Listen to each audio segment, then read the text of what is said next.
Hello दोस्तों, welcome back to my channel. और आज मैं जिस मूवी को एक्सप्लेन करने वाली हूँ उसका नाम है सीबू देनो। यह इंडोनेशियन हॉरर थ्रिलर मूवी 2023 में रिलीज हुई थी, जिसकी IMDb rating 6 stars out of 10 है। तो दोस्तों, अगर आपको मेरा मूवी एक्सप्लेनेशन वीडियो पसंद आए तो प्लीज से मेरी वीडियो को लाइक और मेरे चैनल को सब्सक्राइब करके मुझे ऐसे ही सपोर्ट करते रहें। तो देर नहीं करते और बढ़ते अपनी मूवी एक्सप्लेनेशन की ओर।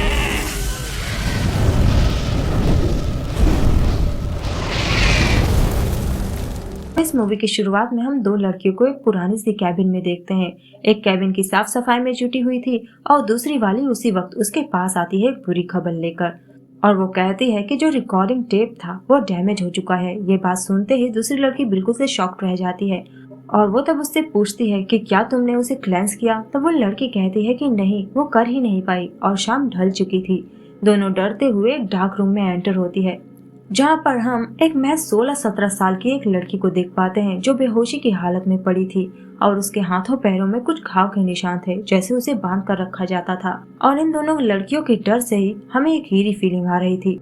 लेकिन हमें ज्यादा देर नहीं लगती ये समझने में कि वो लड़की पॉजेस्ड है किसी डिमोनिक एंटिटी से। तब ये दोनों लड़कियां उस पॉजेस्ड लड़की को एक कॉफिन जैसी चीज को उसके ऊपर रखने ही वाली होती है कि वो पॉजेस्ड लड़की एक लड़की का गला दबाकर उसे बड़ी बेरहमी से सर पटक कर मार डालती है।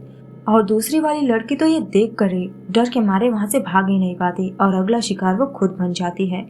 और इस तरह से उस ईवल ने दो लड़कियों की जाने ले ली। और ये था इस मूवी का इंट्रो सीन, जिसके बाद हमें ईस्ट जावा 2003 का सीन दिखाया जाता है और हम मूवी के मेन कैरेक्टर श्री को देख पाते हैं, जो काफी गरीब थी और अपने गुजर बसर के लिए वो एक रेस्टोरेंट में एज अ वेट्रेस काम किया करती। लेकिन इतने कम पैसे में उसका गुजर नहीं हो पा रहा था क्योंकि उसके डैड बीमारी से जूझ रहे होते हैं और उनके मेडिसिन के लिए वो पैसा ही नहीं जुटा पा रही थी, क्योंकि रेस्टोरेंट के मालकिन ने भी उसे उसकी पिछली सैलरी पे नहीं करी थी, क्योंकि उस महीने उन्हें भी काफी खर्चे आ गए थे। लेकिन वो श्री की मजबूरी को देखते हुए उसे एक वैकेंसी का पर्चा थमा देती है ताकि श्री वहां पर जाकर जॉब के लिए अप्लाई कर दे। और ये वैकेंसी वाले पर्चे पूरे शहर में लगे पड़े थे, जो एडमोजो फैमिली की तरफ से था। श्री को ये चीज काफी वियर्ड लगती है कि ये लोग हर वक्त हेल्पर्स की तलाश क्यों करते रहते हैं। तब उसकी मालकिन उसे बताती है कि वो काफी अमीर हैं, उनके पास बहुत सारे रेस्टोरेंट्स हैं, इसलिए उनके यहाँ हेल्पर्स की जरूरत पड़ती रहती है और उनके यहाँ तुम्हें ज्यादा पेमेंट भी मिल सकती है। तभी एक कस्टमर श्री से पानी मांगता है और वो आदमी अक्सर उनके रेस्टोरेंट में आता जाता रहता था और अपने भरण पोषण के लिए वो सिर्फ चावल और पानी ही खाता था और शायद वो फास्टिंग पर था। श्री तब अपना काम खत्म कर इंटरव्यू के लिए जाती है, जहाँ पर पहले से ही एक लंबी कतार लगी पड़ी थी। ऊपर से वहाँ पर अच्छे भी रिजेक्ट कर दिए जा रहे थे। इसीलिए श्री तब वापस लौट आती है क्योंकि उसके पास तो डिप्लोमा भी नहीं था। और उसी वक्त बारिश होने लगती है, जिस वजह से श्री की साइकिल की टक्कर एक कार से हो जाती है और इस वजह से वो घायल हो जाती है। इसलिए वो दोनों उसकी मदद करने के लिए उसे मेंशन के अंदर ले आते हैं, जो एडमोजो फैमिली का मेंशन था। और ये लोग उन्हीं के हेल्पर्स थे। और जो लेडी श्री की मलहम पट्टी कर रही थी उसका नाम था लीडिया। उसी वक्त लीडिया को अंदर से कोई बुलाता है और लीडिया तब जल्दी से अंदर चली जाती है। और इस दौरान श्री को एक पेंटिंग अपनी तरफ आकर्षित कर रहा होता है, जिसमें पहले तो 2 बेबीज उस लेडी के गोद में थे, फिर वो एक हो गए, जो श्री को काफी वियर्ड लगता है। तब उसी वक्त लीडिया आकर उससे बताती है कि मिसेस एटमोजो उससे मिलना चाहती है। अब दोस्तों, अधिकतर जगह हम पैट्रियार्क फैमिली को देखते हैं, लेकिन एटमोजो फैमिली एक मैट्रियार्क फैमिली थी। इसकी महिला मुखिया थी मिसेस कासो एटमोजो और उनसे मिलना सबके नसीब में नहीं होता था। श्री तब डरते हुए अंदर जाती है, जहाँ पर वो देखती है कि रूम में काफी ज्यादा डिम लाइट्स हैं और मिसेस कासो अंधेरे में बैठी हुई थी, जो श्री के पहुंचते ही उससे यही सवाल पूछती है कि क्या तुम क्लीवॉन फ्राइडे को पैदा हुई थी। तब श्री कहती है कि तुम्हें कैसे पता, और मिसेस कार्सो तब कहती है कि तुम्हारी स्मेल से। और दोस्तों, क्लीवॉन फ्राइडे जापानीज कैलेंडर के हिसाब से एक सेक्रेट डे होता है और इस दिन पैदा हुए बच्चे काफी शुभ होते हैं। मिसेस कार्सो उस वक्त उसे देखते ही समझ जाती है कि श्री जॉब के सिलसिले में आई थी और श्री भी तब उनसे बता देती है अपनी मजबूरी कि मेरे पिता के इलाज के लिए मुझे पैसे चाहिए थे, इसलिए वो जॉब के लिए आई थी।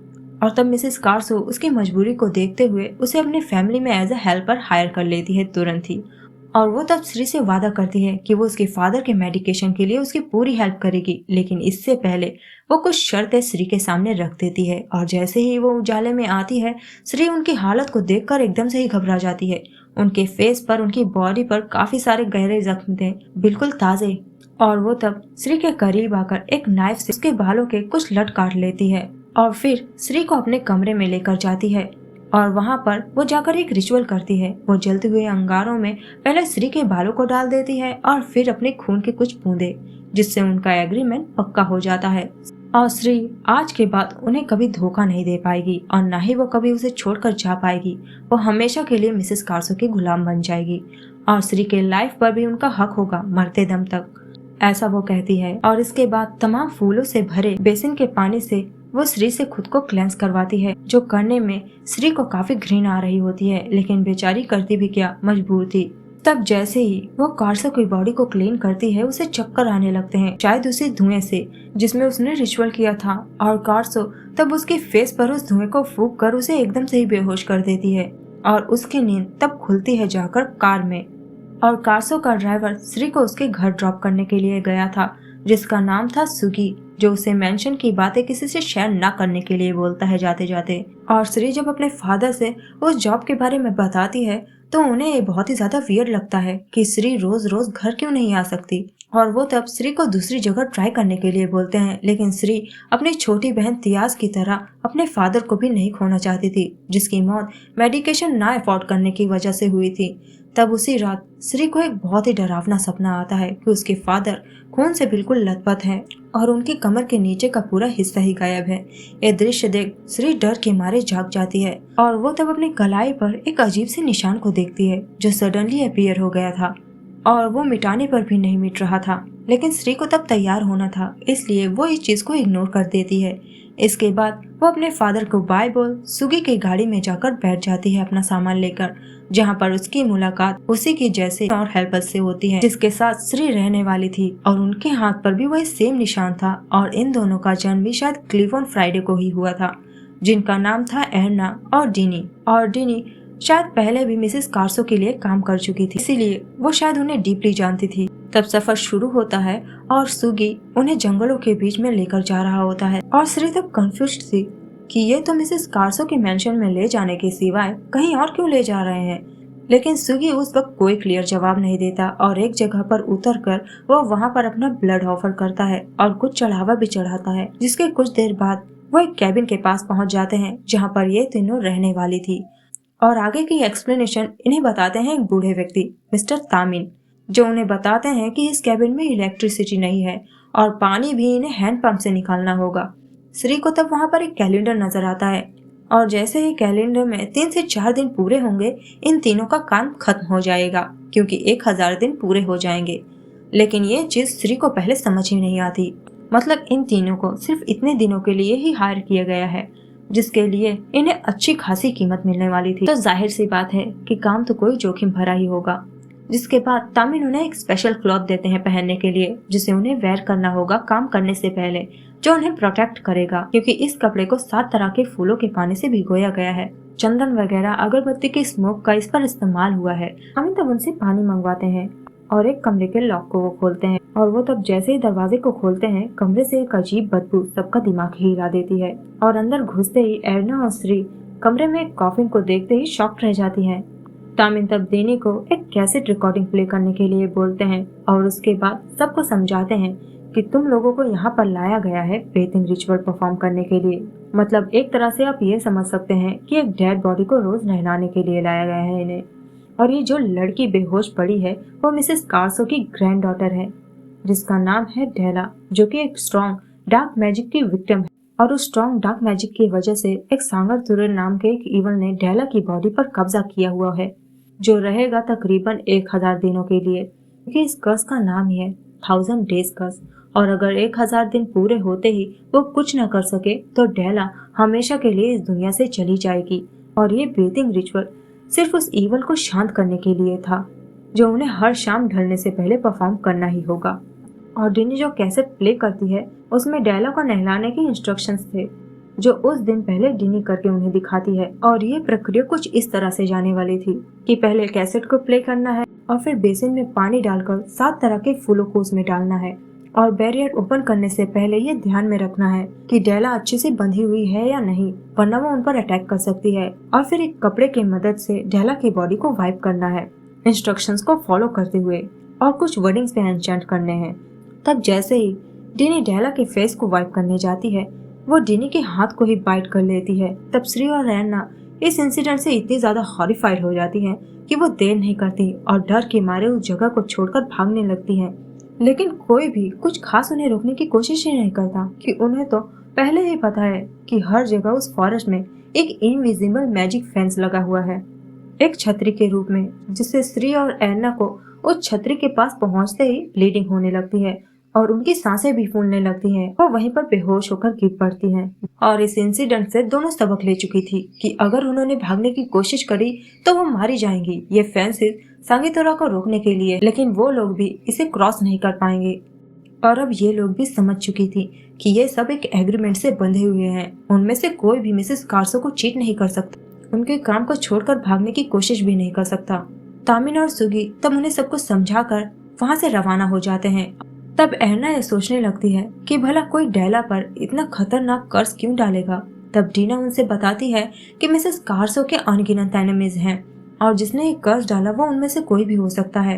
और आगे वो बताती है कि डेला ने पॉजेस होते ही अपने पेरेंट्स को मार डाला और पूरी फैमिली को ही खत्म कर डाला, जिसके बाद उसे केज में डाल दिया गया, वरना वो मिसेस कार्सो को भी मार डालती। जिसके बाद बेथिंग रिचुअल से उसे कंट्रोल किया जाने लगा और इन सब की अब मजबूरी थी कि उन्हें वो काम करने के लिए वहाँ पर रुकना ही पड़ता।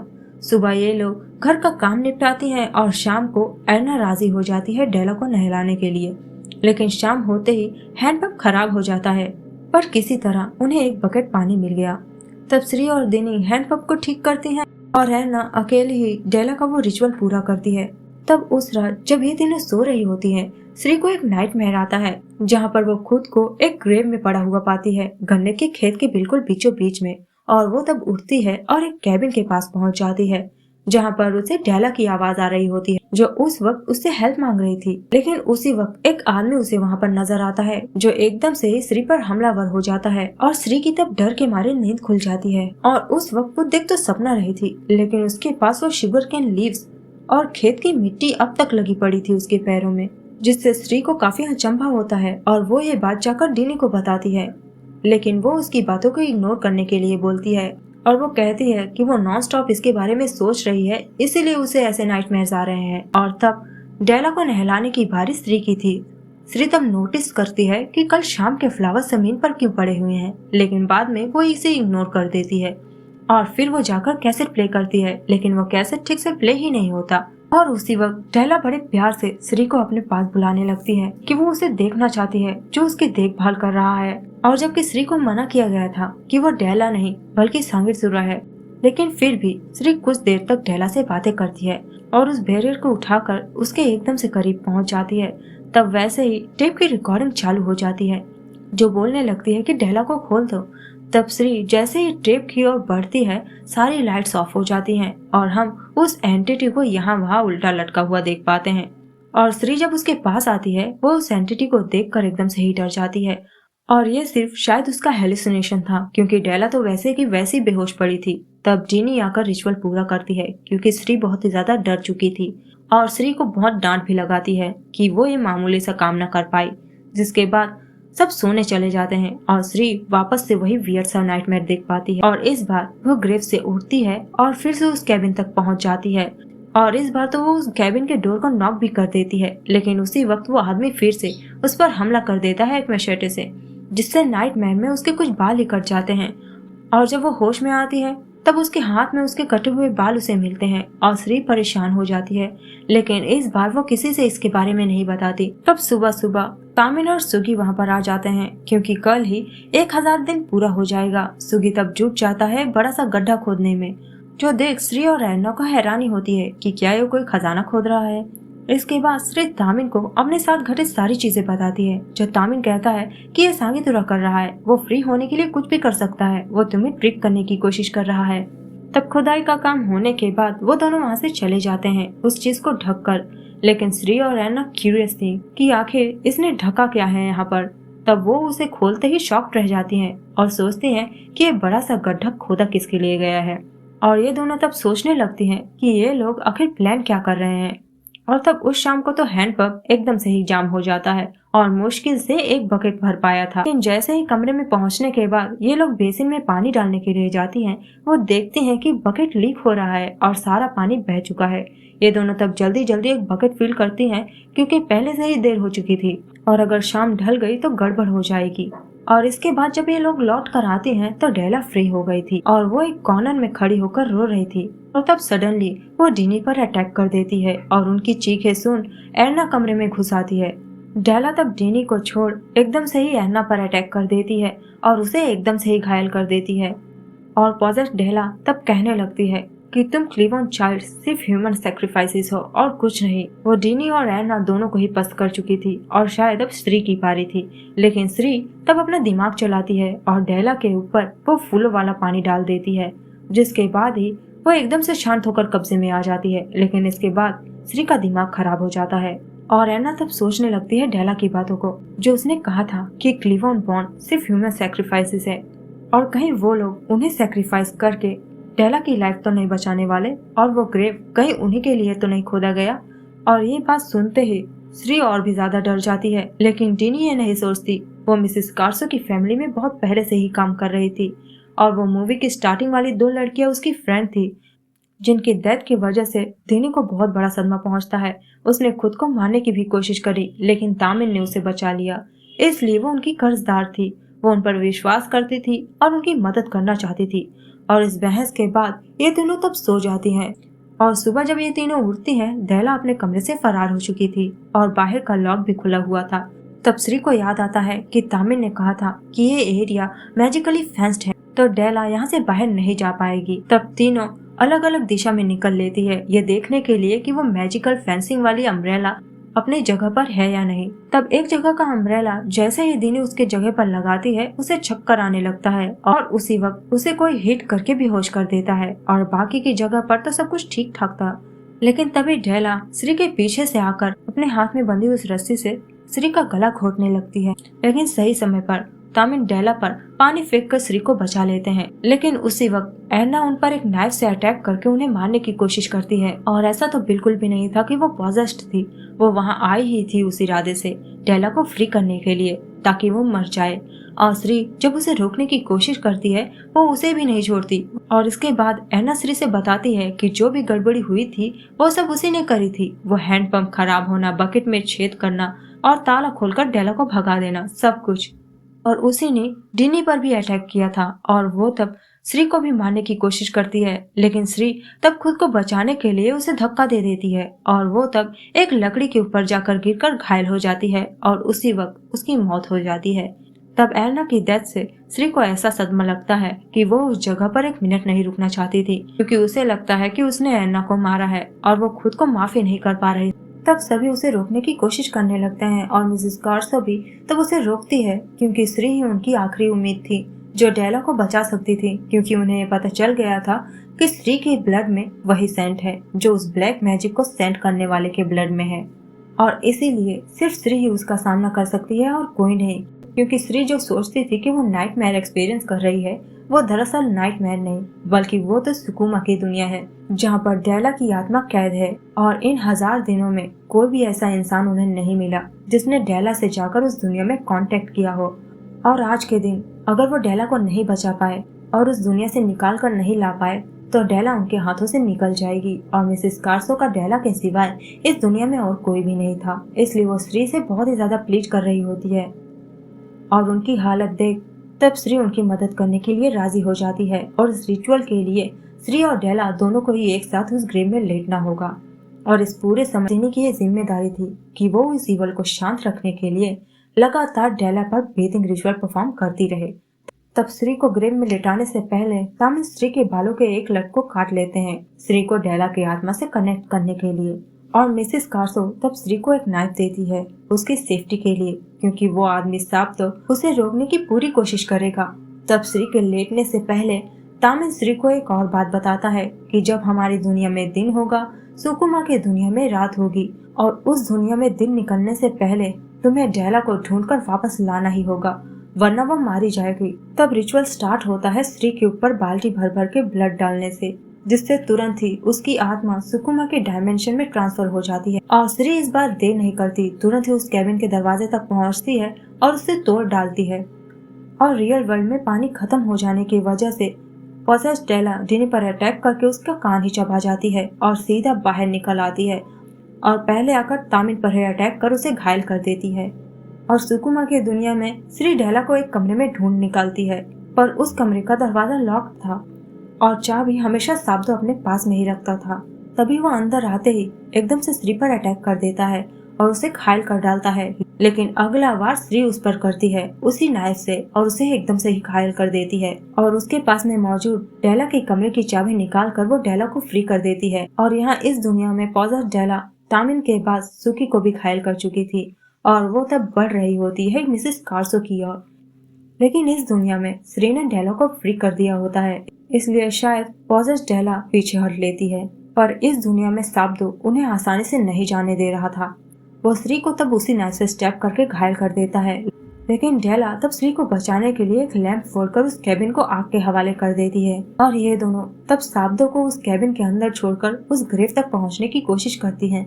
लेकिन इससे पहले वो ईवल एंटिटी श्री पर अटैक कर देती है ताकि वो डेला को न ले जा सके, लेकिन श्री उसी नाइफ से उस पर अटैक कर उसे घायल कर देती और उसके दोबारा अटैक करने से पहले ही ये दोनों ग्रेव में कूद जाती हैं और इस दुनिया में इनकी आत्माएं लौट आती हैं और डेला अब बिल्कुल ठीक हो गई थी और इनका काम भी पूरा हो गया था। सीन शिफ्ट होता है और हम साब्दो को देख पाते हैं जो रियल वर्ल्ड में अब भी उसी कैबिन में बैठा था और डेला की आत्मा के रिहा हो जाने की वजह से उसे ब्लड वॉमिटिंग होने लगी थी और हम एन्ना की फोटो को साब्दो के साथ देख पाते हैं जो शायद साब्दो की वाइफ थी और इसीलिए उसने अपने हस्बैंड को बचाने के लिए वो सब कुछ किया था। तभी वो ईवल एंटिटी वापस से आकर साब्दो से पूछती है कि तुम्हारे वादे का क्या हुआ। सीन तब यहीं पर कट होता है और हम श्री को देख पाते हैं, वो वापस से उसी पेंटिंग को देख रही होती है। तभी मिसेस कार्सो वहाँ पर आती है और उसे उसकी मेहनत की कमाई देती है। तब श्री उनसे पूछ पड़ती है कि क्या यह सच है कि आप ही ने ये सब कुछ शुरू किया था।